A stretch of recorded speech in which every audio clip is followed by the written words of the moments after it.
Mr.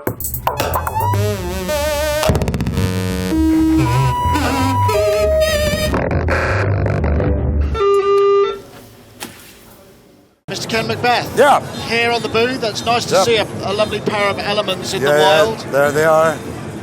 How are they going? It's going very nice. Nick, it's a slower build than I want it to be, but you have to be careful with the build. And I have to make sure that they are perfect, and that's what I do. So anyway, when I make them, they go.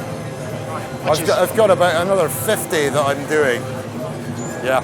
Wow. So we talked about small scale. That is effectively about 100 units in total of that. Right. Gotcha. See what happens. But anyway. So I also see there's some kind of work in progress stuff over here. Yeah, sitting on that chair there. I thought I'd take some time to show you from the start. So I had this sad, sorry, kind of screwed up looking thing. Part of it's missing.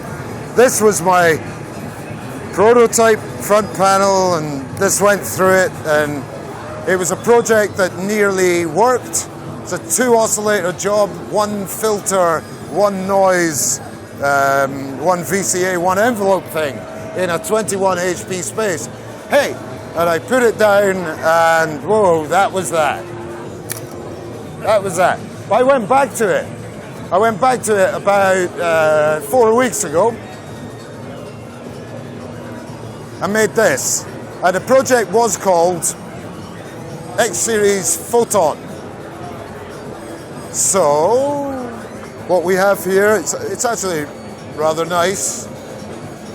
Straighten that up a bit.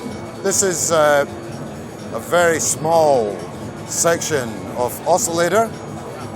There's a bit of ladder filter in there. And it's like Blue Peter, a British children's program. Anyway, so I made this thing, and it's a prototype. We have 2 oscillators. We have 1 noise generator. We have 1 ladder filter. And we have 1 ADSR style, ADSR style envelope here. So I made this.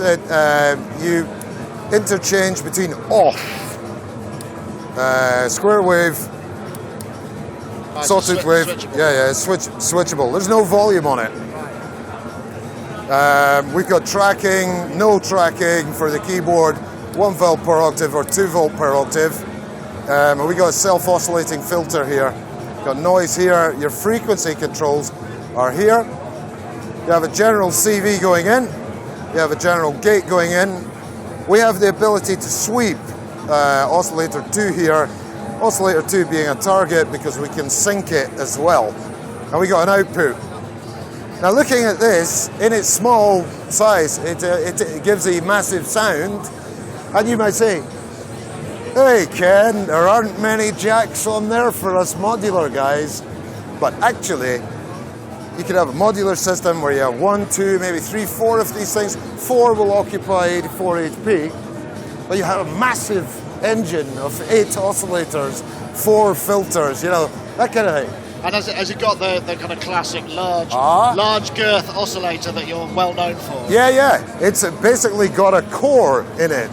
The oscillator that I do, it will have a few waveforms. No, this is basic. It's just a sawtooth waveform and a square waveform on each of them.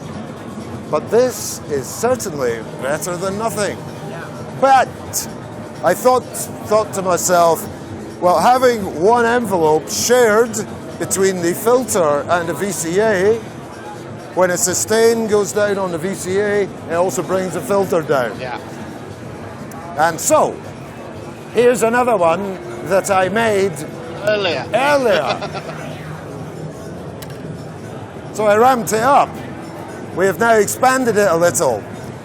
What you saw there, it's the same thing, but now we have 2 envelope generators. Hey, and we put on indicators now to show the status, but we have the gate and the CV that I talked about going in. We have oscillator sync. Hey, we've got switch-inable glide. Okay. That's fantastic. I cannot see because I don't have my specs on. I think that says VCO CVN. Yeah, that's for, yes, thank you, Nick. That's for VCO2, again a target, because it can be synced, yeah? And then we have VCF CVN and an output. A bit more expandability, right? Yeah, but it's great now because the VCA has its own envelope and the filter has its own envelope. But here's another one that I made earlier. Okay, what we just saw is there. That's the exact same as the last one that I just showed you. And just for the heck of it, I thought I'd throw in some cross modulation of the filter and a basic low frequency oscillator here. Some re-triggering for the envelopes there. We now have VCO1 with its own separate CVN.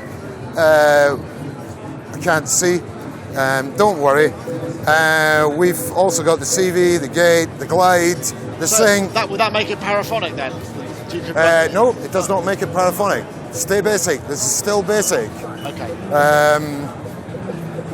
I really like this. My favorite is this.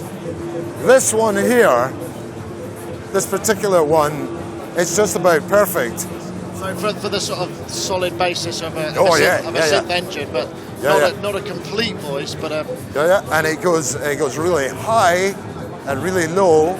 The 2 volt per octave keyboard tracking on the filter is something that I've always been into. And if you like the album Inner Visions by Stevie Wonder, some of the synthesizer stuff on that, God, I just realised I must be quite old. But anyway, so that's it. But wait, this one here, I like buying boxes and cases. And when I was originally designing the Micromac, it's this type of case that I bought. And this one kind of fits not too bad in there. Right, so you're looking at a kind of dual-purpose desktop rack mount kind of... Absolutely, Nick. So, as we started when we were talking about this, yeah, these are works in progress. I'm quite excited about them. I like small too, you know. But the thing is, I don't want it to be that people, oh man, there's not enough jacks on it, or oh man, this and that. No, the sound of it is amazing. And at some point, Nick, I'll send you a small video which shows how these things are working. Sadly, here at the Superbooth, we have, I can't cable it up. Yeah. I'll put it that way, and that's the way it is. I remember when I spoke to you before we arrived, you were saying that you were working late just to get these prototypes ready. That's right. And there was some last minute stuff happened with this. So have you got an idea when you'd like these to come to be around, or is it just a... I'd like these to be happening, I would say, within the next 2-3 months, because they have to be turned into not just this prototype stuff, they have to be turned into actual modules, you know. So that's what I've been doing. Thank you very much, Ken. Thanks.